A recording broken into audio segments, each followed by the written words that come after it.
ఇవాళ మనతో పాటు మన స్టూడియోలో ఉన్నారు పూజ్య శ్రీ శ్రీ సుమిత్రానంద సరస్వతి మాతాజీ. మరి అమ్మతో మాట్లాడి మరికొన్ని విషయాలు తెలుసుకునే ప్రయత్నం చేద్దాం. నమస్కారం అమ్మ. నమస్తే ఝాన్సీ గారు, ప్రేక్షకులందరికీ నమస్తే. ఓకే అమ్మ, ఇప్పుడు మీరేమన్నా ధ్యానం గురించి అన్నారమ్మా, మరి ధ్యానం యొక్క విశిష్టత ప్రాముఖ్యత తెలియజేయండి అమ్మ. మరి శరీరానికి మీరు ఆహారం ఇవ్వకపోతే అది నీరసించిపోతుంది కదండి. కంపల్సరీ మీరు ఆహారం ఇస్తారు. మరి మీ మైండ్, మీ మనస్సు అంత వర్క్ చేస్తుంది కదా, ఇంద్రియాలన్నీ ఆలోచిస్తోంది, ఇంద్రియాలన్నీ కలుపుతోంది, అన్నీ చేస్తుంది. దానికి రెస్ట్ ఎలాగా? అది తెలుసుకోవట్లేదు. దానికి ఆహారం అంటే రెస్టేనండి. నిద్రపోతున్నాం కదా అంటారు. నిద్రపోయినప్పుడు రెస్టే కదా అని అడిగారు నన్ను ఎవరో. కానీ నిద్రపోయినప్పుడు కలలు కంటున్నారు కదా, మిమ్మల్ని లేపితే టక్మని లెగుస్తున్నారు అంటే అలర్ట్ గానే ఉన్నారు మీరు. మీ మనస్సు, బాడీ మంచం మీద ఉంటుంది, కాన్షియస్ లో ఉండకపోవచ్చు, మనస్సు మాత్రం అలర్ట్ గానే ఉంటుంది. ఏదైనా చప్పుడైతే టక్మని లెగుస్తోంది, ఏంటా అని భయపడుతోంది, కలలు వస్తే అన్ని అనుభవిస్తోంది. ఎప్పుడు మనస్సు వర్క్ చేస్తోంది. ధ్యానంలో ఏమవుతుందంటే తెలిసి మీరు మనస్సుకు విశ్రాంతి ఇస్తారు. ధ్యానం చేస్తున్నప్పుడు ఏమవుతుంది అని అంటే అన్నింటినీ డ్రాప్ చేస్తారు. అంటే మనస్సు ఇంద్రియాలకి రాజు, ఇంద్రియాలను నడపాలి. ధ్యానం చేసేటప్పుడు మీరు ఇంకే వర్క్ చేయరు, అన్నీ లాక్ చేసుకొచ్చుంటారు.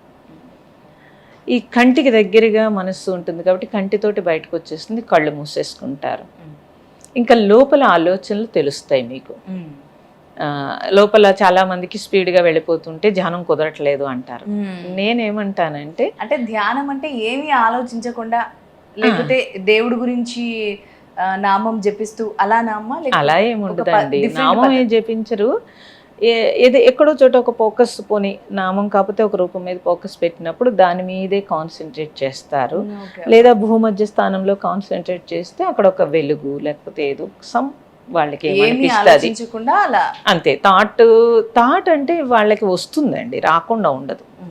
ప్రాక్టీస్ చేసినప్పుడు థాట్ గ్యాప్ వచ్చి తగ్గుతుంది, కానీ ముందు వస్తుంది. అందరూ ఏమనుకుంటారు, నాకు థాట్ వచ్చేస్తుంది కాబట్టి నాకు ధ్యానం కుదరట్లేదు అంటారు. ఇక్కడ సాధన అవసరం. మరి అదే, ఇక్కడ సాధన అవసరం, ప్రాక్టీస్ కావాలి. ఏ పని చేసినా మీరు ప్రాక్టీస్ చేస్తున్నారు కదా, దీనికి కూడా ప్రాక్టీస్ అవుతుంది. రోజు చేస్తూ ఉంటే గ్యాప్ పెరుగుతుంది, థాట్కి గ్యాప్ పెరుగుతుంది, తర్వాత థాట్ బాగా ఆగుతుంది. అంటే ధ్యానం వల్ల మన ఆలోచన విధానంలో కూడా మార్పు వస్తుంది, చాలా మార్పు వస్తుంది. మీ ఆలోచన విధానంలో క్వాలిటీ వస్తుంది, క్లారిటీ ఉంటుంది. ఎందుకని మీరు స్పీడ్గా ఆలోచన చేస్తుంటే క్వాలిటీ ఉండదు. మీరు 100 పనులు చేసేటప్పుడు క్వాలిటీ ఉండదు, ఒక పని చేసేటప్పుడు మీరు క్వాలిటీగా చేయగలుగుతారు, శ్రద్ధగా చేయగలుగుతారు. సో థాట్లో అలాంటి వేగం తగ్గిపోతుంది, ప్రెజర్ తగ్గిపోతుంది. ప్రెజర్ తగ్గిపోతే మీకు నర్వస్ సిస్టమ్ అంతా ఆ ప్రెజర్ తగ్గేటప్పటికి ఆరోగ్యం కూడా బాగుంటుంది, శారీరక మానసిక ఆరోగ్యం అన్నీ బాగుంటాయండి. తర్వాత నేనేమంటానంటే, ఔటర్ మేకప్ అవసరం లేదు, ఇన్నర్ నుంచే గ్లో వస్తుందని చెప్తాను. ఇన్నర్ నుంచే బ్రైట్నెస్ వస్తుంది. ఐస్ కానీ లేకపోతే మొహం కానీ బ్రైట్నెస్ ఉంటుంది బాగాను. సో అలా ధ్యానానికి సంబంధించి చాలా ఆరోగ్యం బాగుంటుందండి. కరెక్టే అమ్మ.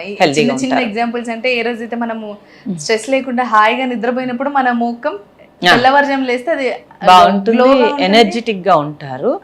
మీరు 1 గంట 2 గంటలు చేసే పనిని ఒక 6 గంటలైనా ఫ్రెష్ గా చేస్తారు. మామూలు వాళ్ళు అయితే 1 గంట చేసేటప్పుడు అలసిపోతారు, ఛానులు అయితే కనుక ఎంతసేపు అయినా అలసిపోకుండా ఉండగలుగుతారు. అందుకేనామా జనరల్ గా తెల్లవారుజామున లేయాలి అని అంటారు. బ్రహ్మముహూర్తంలో మంచిదండి. బ్రహ్మముహూర్తంలో చేస్తే కనుక ఆ టైంలో వాతావరణం కూడా అంతా ఎందుకు బాగుంటుందంటే, అందరూ నిద్రలోకి వెళ్ళిపోతారు, నెగిటివ్ ఆలోచనలు ఉండవు కాబట్టి వాతావరణం కూడా శుద్ధి అయి ఉంటుంది. చంద్రుడు, నక్షత్రాలు ఎప్పుడు వాడి నుంచి వచ్చే కిరణాలన్నీ కూడా ఒక వాతావరణాన్ని క్రియేట్ చేస్తాయండి, క్రియేట్ చేసి ఉంచుతాయి. సో మీరు తెల్లవారుజామున ఎప్పుడైతే లెగుస్తారో బ్రహ్మముహూర్తంలో, ఆటోమేటిక్గా ఆ వాతావరణంలో మీ మనస్సు ఏకీభావం చెందుతుంది, అంటే కనెక్ట్ అవుతుంది, తొందరగా కనెక్ట్ అవుతుంది. మొత్తం నిశ్శబ్దం ఉంటుంది, తొందరగా కనెక్ట్ అవుతుంది. అంటే వేవ్స్ అంటాం మేమైతే, ఆ వేవ్స్కి తొందరగా కనెక్ట్ అవుతుంది, ఎనర్జెటిక్గా ఉంటుంది. దానివల్ల మీరు తెల్లవారుజాము చేసిన ధ్యానాలన్నీ బాగా తొందరగా కుదురుతాయి. ఇన్ జనరల్ గా మనము మామూలు కూడా వింటూ ఉంటాం, తెల్లవారుజామున లేవడము, ధ్యానం చేయడము, పెద్దవాళ్ళు ఎవరైనా ఋషులైనా కానీ ఎవరైనా వాళ్ళు పైగా నదీ స్నానం చేయడం, అంటే ఇండైరెక్ట్ గా మీరు అన్నట్టుగా చంద్రుడు డైరెక్ట్ గా పడుతుంది మొత్తం అంతా బాడీ మీద అంతా డైరెక్ట్ గా వేవ్స్ పడతాయి. దాని వల్ల కూడా అంటూ ఉంటారమ్మా అప్పుడు నీళ్లు నార్మల్ గా ఉంటాయి, అంత చల్లగా ఉండవు. అవును, ఇవన్నీ నిజమేనమ్మా? నిజమేనండి. అమ్మ మరి వయసుతో సంబంధం లేకుండా చిన్నపిల్లలు కూడా ఒకవేళ ధ్యానం చేయాలి అని చాలా మంచిది, చేయొచ్చు అంటారు. చాలా మంచిది. ఎందుకంటే వాళ్ళ భవిష్యత్తు బాగుంటుంది, అంటే సమదృష్టి వస్తుంది, సమాంతరంగా ఆలోచన ఉంటుంది. దానివల్ల ఎడ్యుకేషన్లో వాళ్ళు బాగా ఎదగడానికి బాగుంటుందండి. తర్వాత ఇప్పుడున్న పిల్లలు చిరాకు, కోపము, విసుగు ఎక్కువ అవుతున్నాయి. ఎందువల్ల అంటే ఎన్విరాన్మెంట్లో మీరు సెల్ ఫోన్లు, టీవీలు, సౌండ్స్, భార్యాభర్తలు ఇద్దరు దెబ్బలాడుకోవడము, ఆ వాతావరణంలో ఆ ఇల్లు ఉంటుంది, ఆ వేవ్సే ఉంటవి వాళ్ళకి. తర్వాత స్కూల్ అంతా కూడా ఒక కంజెస్టెడ్గాను ఒకే ఆలోచనతో ఉండేవి.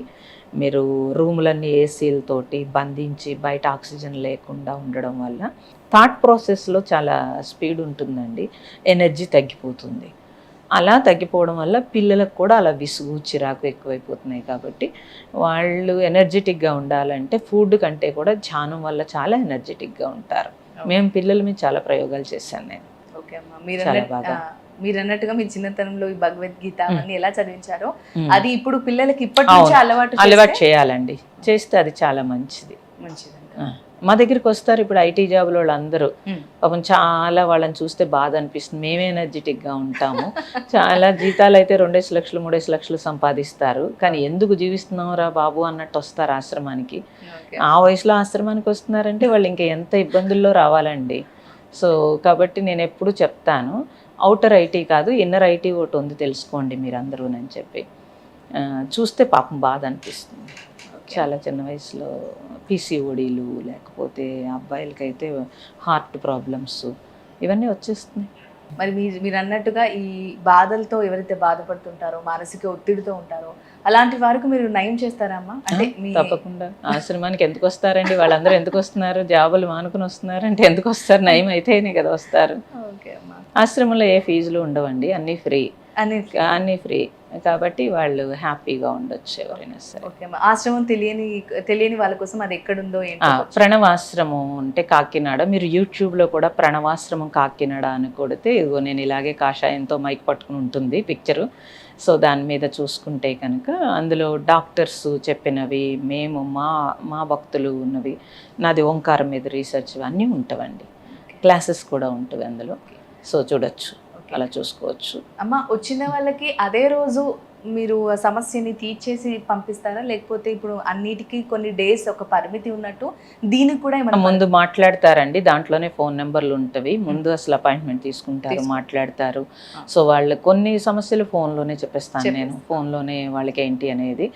లేదు వాళ్ళు రావాల్సి ఉండి వస్తాను అని అంటే కనుక మాకు రూమ్ అవైలబుల్గా ఉంటే అలాగా ఇస్తాము, వస్తారు, ఉండి వాళ్ళ సమస్యలు ఏమున్నాయో ఆ సమస్యను బట్టి దానికి టైము అంతా కూడా ఉంటుంది, అలా చేసుకుంటారు. లేదా ఆన్లైన్ క్లాసెస్ ఉన్నవి, ఆన్లైన్లో జూమ్ క్లాసెస్ ఉన్నవి, దాంట్లో అటెండ్ అవ్వమని చెప్తాము, దాని తర్వాత రమ్మని చెప్తాము. Monthly first Sunday full day ఉంటుంది, అక్కడ స్పెషల్ మెడిటేషన్ ఉంటుంది, అలా కూడా వస్తారు. సండే వచ్చి ఫుల్ డే అక్కడ ఉండి వాళ్ళ సమస్య అక్కడే, భోజనం అన్నీ అక్కడే ఉంటుంది. సో అదేం ప్రాబ్లం ఉండదు. పొరుగురు అన్ని చోట్ల నుంచి వస్తారు. జనరల్గా ఆశ్రమం అంటే మనం మామూలుగా ఇప్పటి వాళ్ళకి ఏంటి, జెన్జీ జనరేషన్ వాళ్ళకైనా కూడా మామూలుగా ఏదైనా సినిమాలో దాంట్లో చూపిస్తే ఎక్కువ అట్రాక్ట్ అయిపోతారు. ఏదైనా పాపులర్ అవ్వాలంటే అందులో ఒకటి వేస్తే కనుక అలా తెలుస్తుందమ్మా. ఇన్ జనరల్గా ఆశ్రమం అంటే మామూలుగా అక్కడ ఉండి ఓల్డ్ ఏజ్ అనుకుంటారు, ఓల్డ్ ఏజ్ వాళ్ళు అనుకుంటారు. నేను యూత్కి క్లాసెస్ చెప్తానండి, వాళ్ళు కూడా అడుగుతారు ఆశ్రమము అంటే ఓల్డ్ ఏజ్ కదా అని అడుగుతారు. కాదు, ప్రణవ ఆశ్రమం అంటే ఓంకారం, ఆశ్రమం అంటే ఆశ్రయించుట అని అర్థము, ఓంకారాన్ని ఆశ్రయించటము.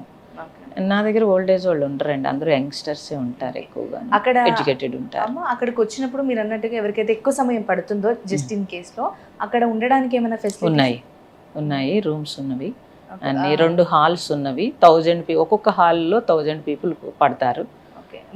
ఫుడ్ డార్మెంటరీ ఉంది, అంతా అక్కడే ఆర్గానిక్ పండిస్తామండి, ఆర్గానిక్ పండిస్తాము. పాత పద్ధతిలో పొయ్యి మీద వండుతారు, అంత ఓల్డ్ సిస్టమ్ ఉంటుంది. ఓకే అమ్మా, ఇవన్నీ మీరు అందించేది ఫ్రీగానేనా? అన్ని ఫ్రీయేనండి, అంటే మాకున్న ఆస్తులు అక్కడ పెట్టాము, అందుకని అన్ని ఫ్రీ, పర్వాలేదు. ఓకే అమ్మా, అంటే ఎలాగో ఉన్నాను కాబట్టి ఒక ప్రయత్నం అమ్మా, ఏదైనా తప్పుగా అనిపిస్తే మీరు అప్పుడే చెప్పేయండి. లేదు, సో కొంతమంది భక్తులు ఏదైనా వాళ్ళకి నచ్చి అక్కడ డెడికేషన్గా వాళ్ళు ఏదైనా ఇస్తారు డొనేషను. లేదు అంటే ఎవరిని అడిగేది ఏమీ లేదండి, ఓకే. అలా ఏమీ లేదు. మా నాన్నగారు మాకు బాగానే ఇచ్చారు, అది అక్కడ పెట్టేసి పూర్తిగా చేసాము. నాకు పెన్షన్ కూడా వస్తుంది, అవన్నీ కలిపి నడుస్తుంది, బాగానే నడుస్తుంది, ఈ లెక్క ప్రాబ్లం లేదు. చెప్పడమే కాకుండా మీరు చేసి చూపిస్తున్నారు అవును. ప్రజాసేవని యాక్చువల్గా. అవును, సోషల్ సర్వీస్ ఆ రెండు మిక్స్ అయిపోయినాయి ఇప్పుడు. అప్పుడు ఓన్లీ సోషల్ సర్వీస్ ఉండేది, ఇప్పుడు స్పిరిచువల్ సోషల్ సర్వీస్ రెండు మిక్స్ అయినాయి. ఓకే అమ్మ, మొత్తంగా మా కోసం మేము అడిగినందుకు ఇంత టైం తీసుకొని కేటాయించి ఓంకారం గురించి, ధ్యానం గురించి, అసలు ఒక దానిపై సాధన చేస్తే మనం ఏ మేరకు వెళ్తామనే దాని గురించి, అలాగే ఏ చిన్నపిల్లలైనా ఆచరించవచ్చు, పెద్దవాళ్ళైనా ఆచరించవచ్చు, అలాగే రమణ మహర్షి గారితో మీ అనుబంధం, వీటన్నిటి గురించి చాలా బాగా వివరించారమ్మా. ధన్యవాదాలు. నమస్తే ప్రేక్షకులందరికీ.